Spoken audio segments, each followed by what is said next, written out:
So while a lot of us have to give up our dreams of being an astronaut to become teachers or doctors or maybe business analysts or low-code developers in the audience, today we're going to keep that dream alive and talk about how to go to space and how to use Appian Case Management Studio to do it. So introducing Cosmic Ventures. This is our company we'll be discussing today. They specialize in placing citizens on staffed space research missions. And applicants start out by visiting this public portal here to apply to join a mission.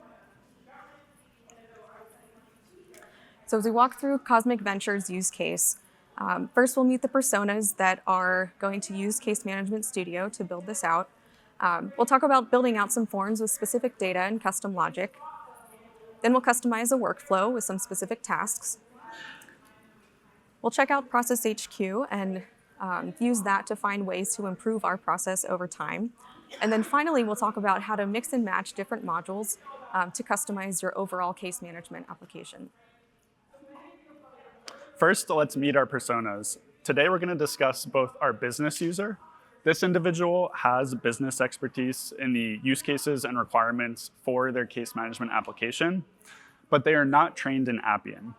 Those of you in the audience who are more of a business analyst, product owner, supervisor, or subject matter expert would fit into this persona.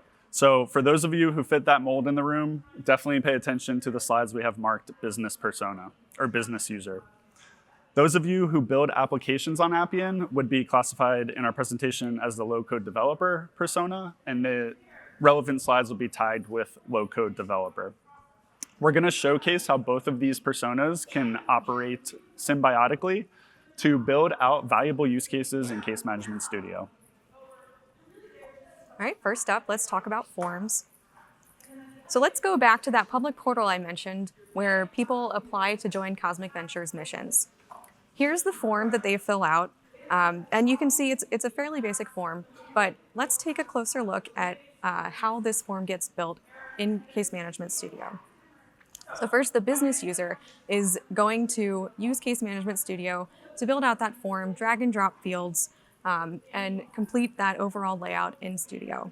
And then our low-code developer is going to work on that same form in Appian Designer and make some updates over there. So first, let's drill into the Apply to Mission category and open up our private astronaut case type. Here, we're looking at the data page, where we can see some fields that are available for the private astronaut case type, and then some are available for the whole category for applying to missions. We're going to add a new field called Research Project. We want our users to select a choice of their research project from a list. So this is a new choice list field, and we're adding it at the category level because it applies to all kinds of missions that you can apply for, not just the private astronaut one. For those of you who are early adopters and have already gotten your hands on Case Management Studio, you haven't seen that field yet. That's a new one coming soon. Now that we've added our field, let's jump over and build out that form. Now this one is already set up, but it doesn't have our new research project field. Here I can see a live preview of the form and then open it up to edit in the full form builder. Again, I want my user to choose research project from a list, so I'll drag that drop-down field into my form, change its label, and map it to that research area field that we just created. And you can see now that'll populate it with the values that we copied into the data field earlier.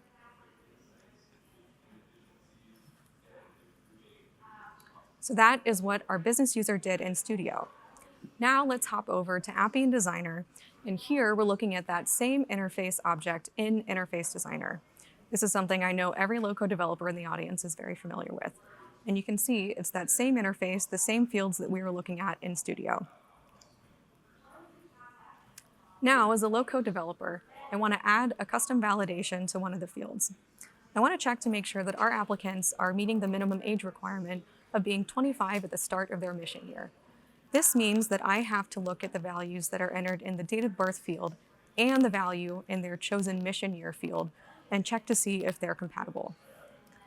So here I've added my validation field to the, I've added my validation logic to the date field for the date of birth value. Now, I could have added the logic directly in here, but I know I would probably fail a code review from all of my peers in the room, so I encapsulated that logic into a separate expression rule and put that in here instead. Now, going back to Studio, I can open up that same interface. Even though it was modified in the regular Appian Designer experience, it still opens up in Studio, and a business user can still see the fields that were in there. And even going back to that date of birth field that we just edited, you can see over on the right that the label is still editable.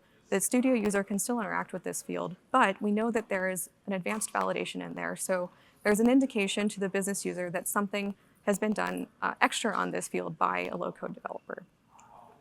So this is an expected activity that a low-code developer might do to extend the forms that have been created by business users, and this is okay. Here's an example where we added a custom validation, but you might be coming in here to add another interface component, perhaps one that's from a component plugin, or one that you've made custom for your specific use case, or maybe you've added other conditional logic to the form. Now, the more that a low-code developer deviates from the basic overall page structure that we expect for this one or multi-page wizard experience in Studio, the less flexibility the business user will have to go in and edit the same form. But that balance is basically up to you about which user you want to have more, or how much control you want each user to have over the interface.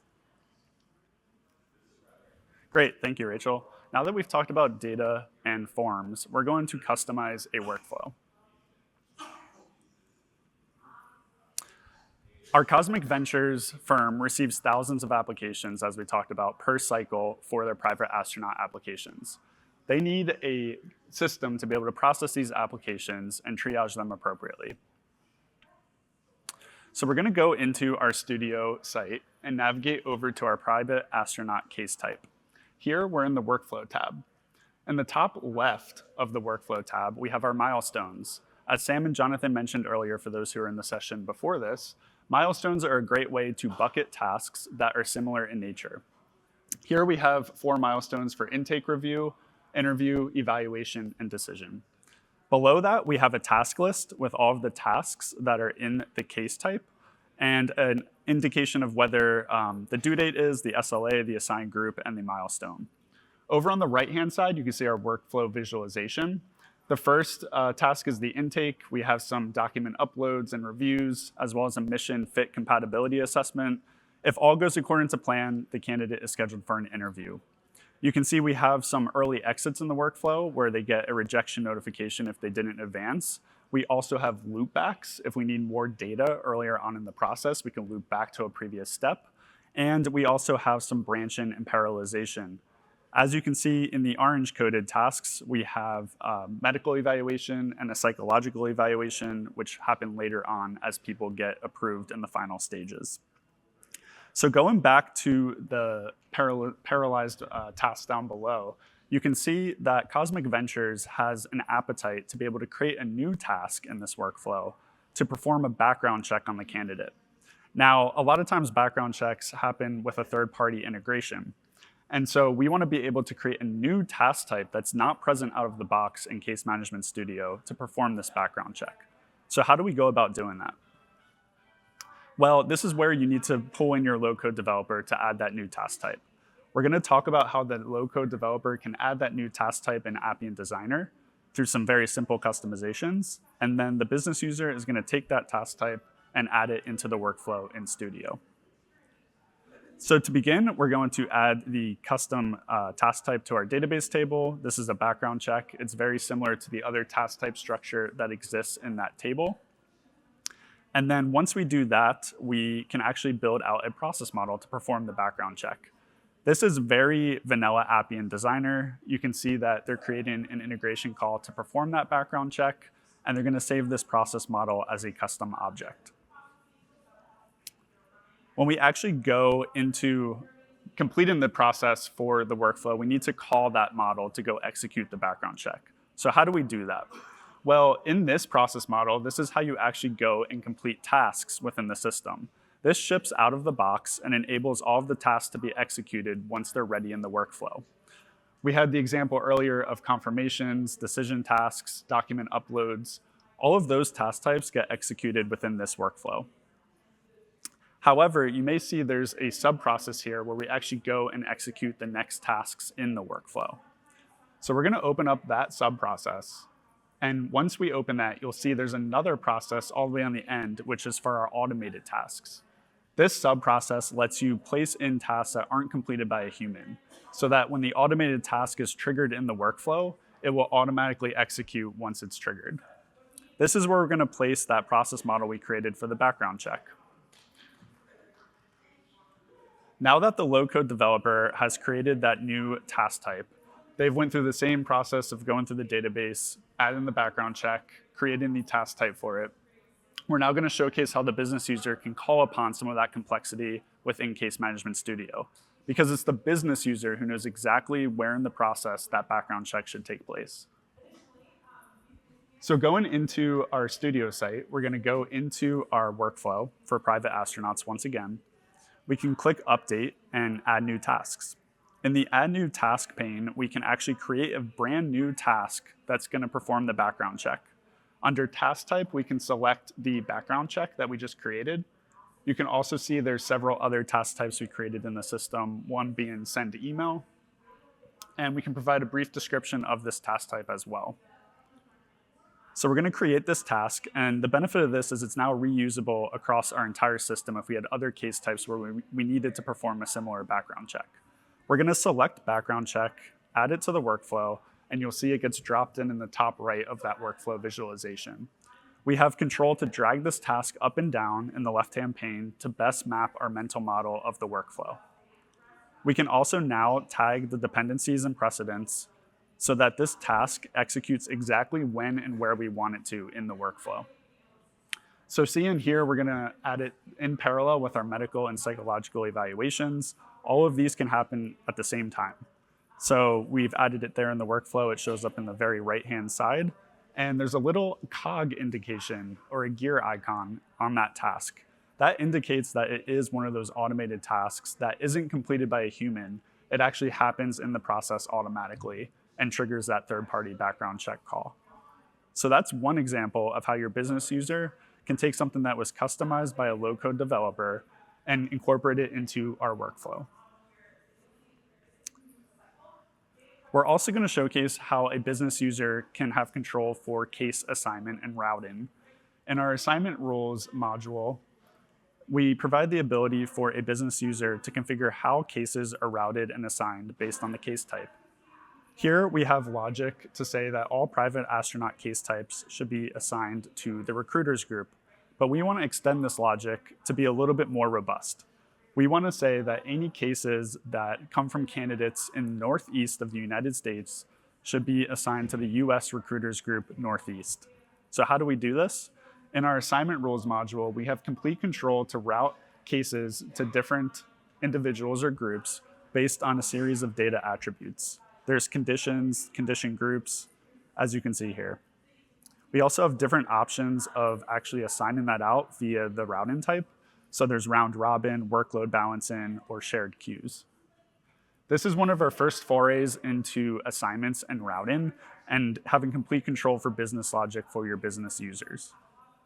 So this is starting to look really good now. We have some more granularity in our process for the background check.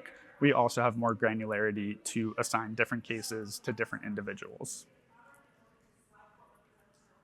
So now we're going to hand it off to Rachel for insight into action. All right, fast forward. We've gone through one application cycle, and now Cosmic Ventures is taking a look at what happened and wants to learn if they can do a little better next year.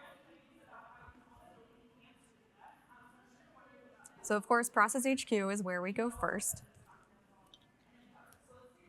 What we're looking at here is the one-time setup activity that the data steward does in Process HQ to make the data available for business users to look at it later. We can see that our case record data has been mapped to a case in the Process Insights page, and also our task data from our workflow tasks have been mapped to the events in Process Insights. This lets us say which fields in our cases and our tasks indicate when a given event starts and finishes so that Process HQ knows how to draw out the overall flow.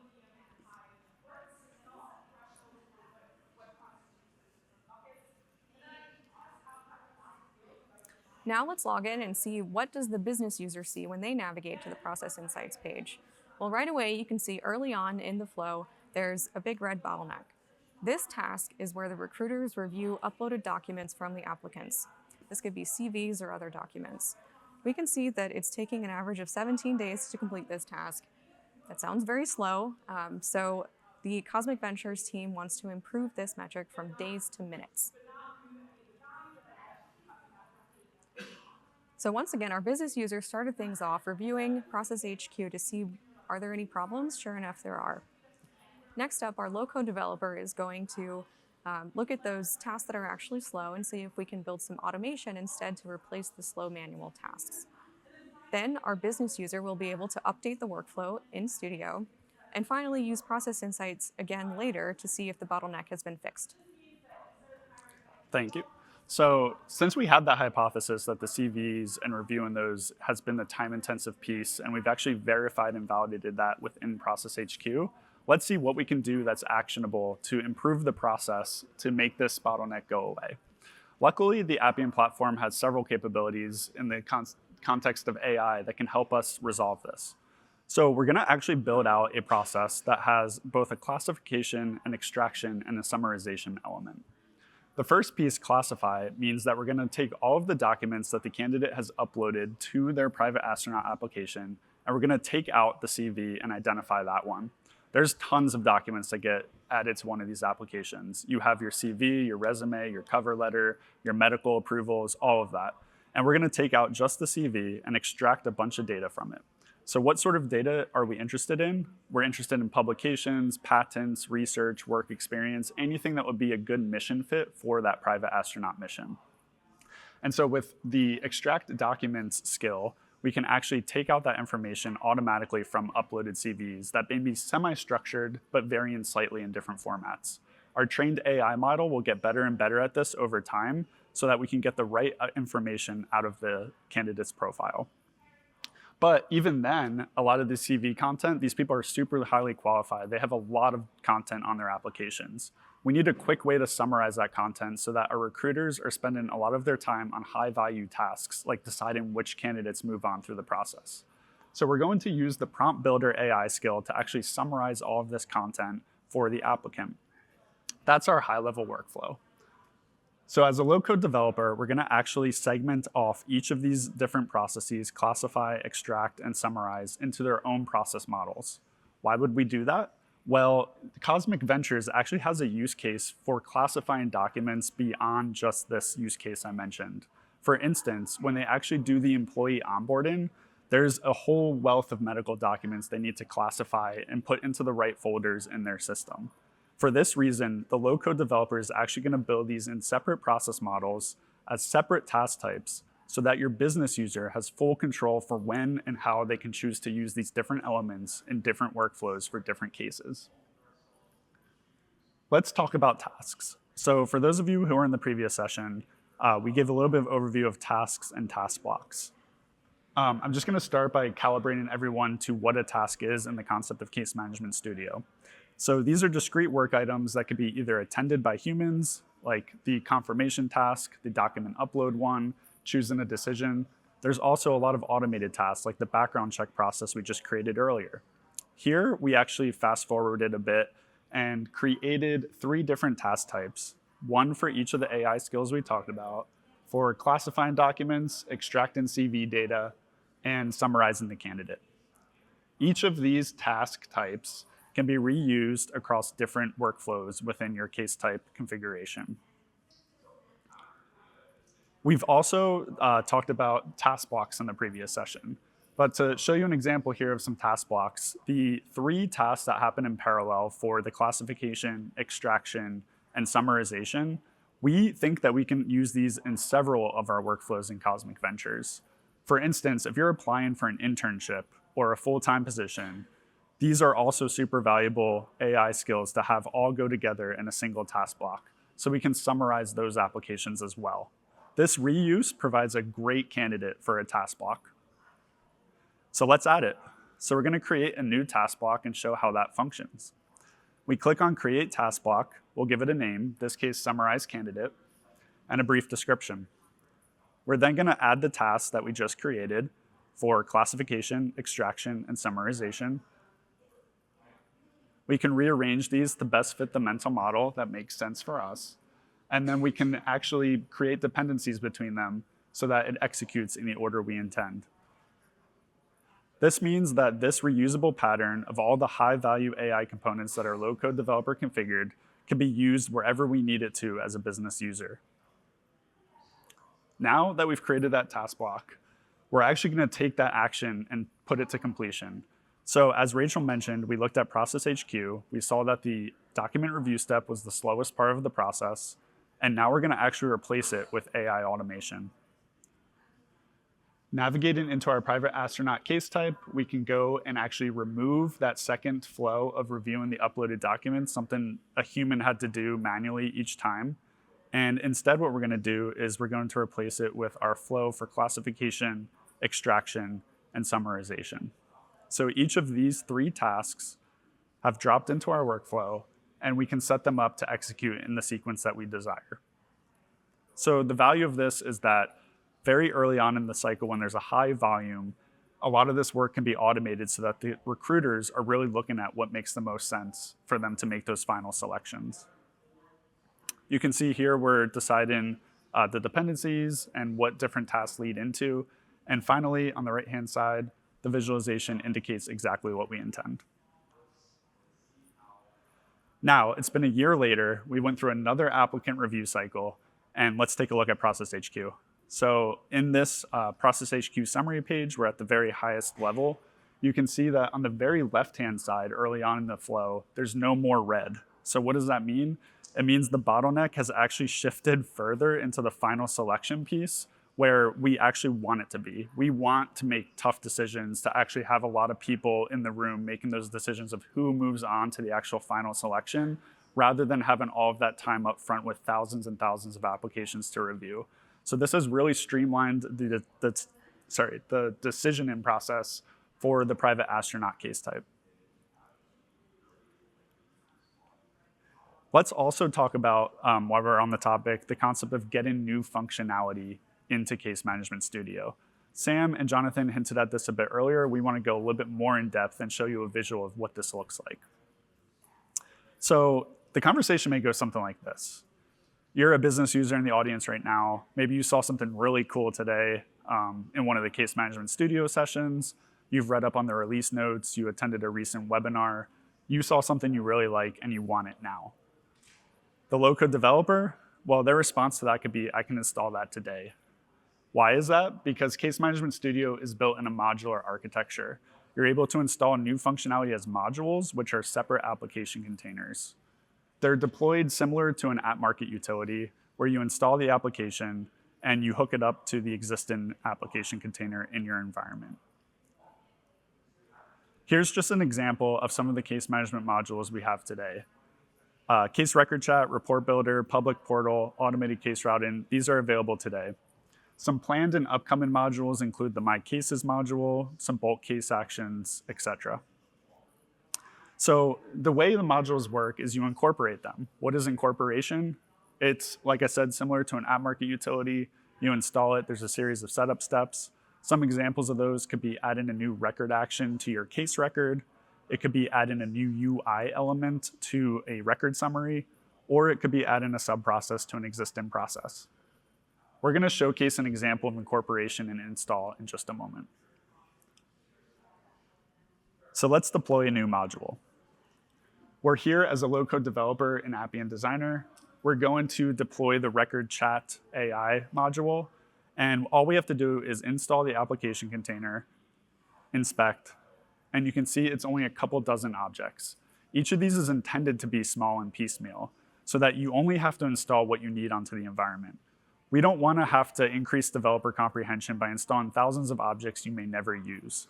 So only install what you need, what's pertinent to your use case, and then continue to get new functionality over time as we deliver new modules.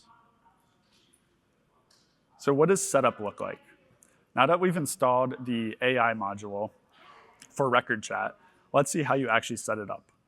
So we're going to go into Case Management Studio, and you can see there's a new application container for our case record chat module.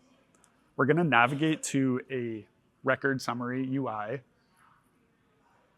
And this is where we're going to actually add our record chat component. So the setup step for this module is very simple. You go into the case record. The low-code developer is asked to add a new component to this page that's already shipped with this module. They place it into the UI. And if you look in the preview pane in just a moment, you'll see that we have an AI Copilot chat right on the top right-hand side of the page, dropped right in there, ready to use.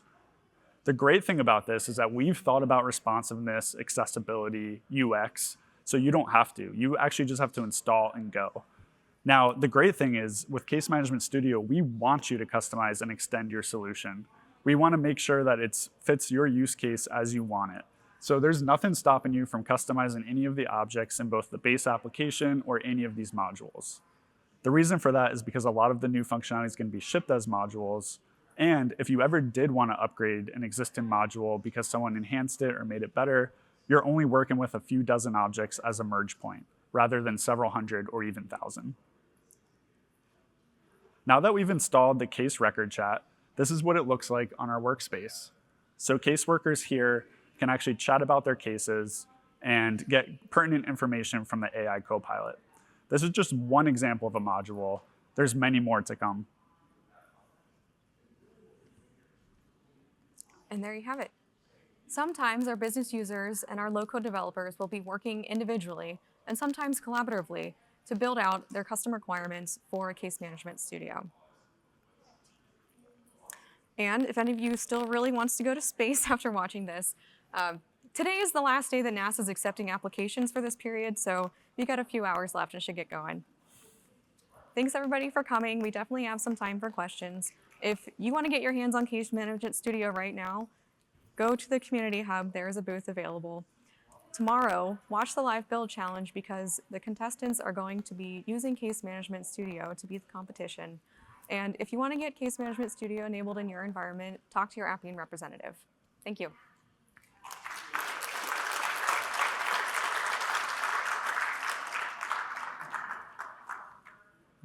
Hi, thanks for the presentation. How does Appian support secure code development? And is there a task that you can use to automate the authentication? In other words, if you wanted to access that background check database, how does Appian have a predefined task that allows you to manage that authentication validation?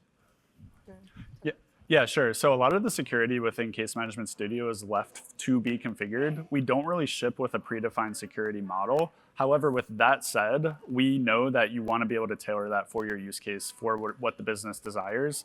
And so you can use all of the tools that are available on the platform, such as record level security, database security, source filter, and all of that. So all the access and permissions can be applied that way. Even to the extent that you could have different users in Studio with different access and permissions to different case types. We have one coming in the front.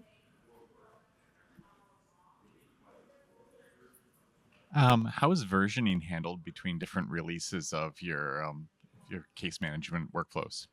Yeah, sure. So from a versioning perspective, we release new modules over time with new functionality.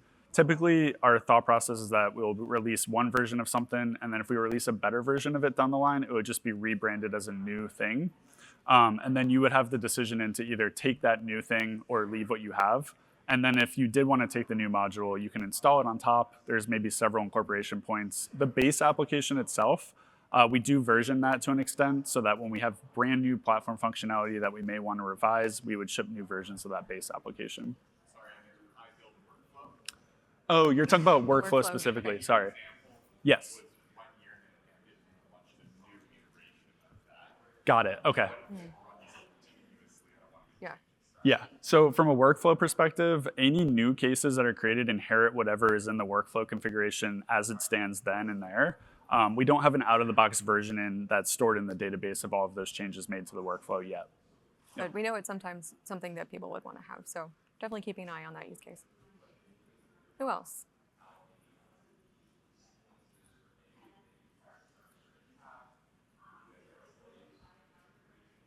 All right. Well, Brian and I will be around for a few minutes, so come on up if you have more. Thanks again.